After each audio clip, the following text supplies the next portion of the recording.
In today's video, I'm going to teach you how to change a RyanAir flight booking. If you need to update your travel plans, RyanAir provides a way to manage booking changes through its official website. In this walkthrough, I'll show you exactly where to go so you can find the right option quickly and avoid wasting time searching through menus. Start by going to the official RyanAir website.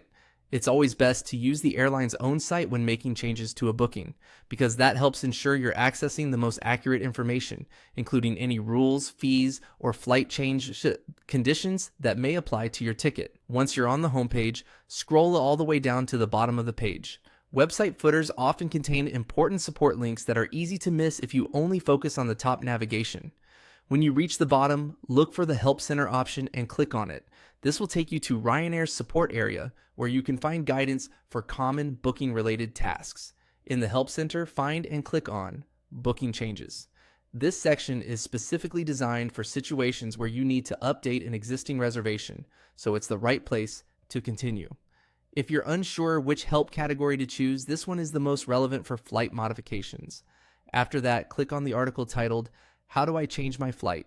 This page gives you the instructions and options related to modifying your reservation. It's useful because it explains the process directly instead of making you search through multiple support pages.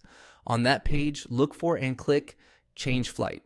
This is the option that takes you into the actual flight change process. From there, you'll typically be guided through the next part of updating your booking based on the details of your trip. As a general tip, before confirming any change, take a moment to carefully review the updated flight details, including the date, time, and route, so you know everything matches what you want. It's also a good idea to check whether any fare difference or change fee applies before you finalize anything. And that's it. By going to the RyanAir website, opening the Help Center, selecting Booking Changes, choosing How do I change my flight, and then clicking Change Flight, you can get to the correct place to update your booking. Follow these steps carefully, and you should be able to move through the process much more smoothly.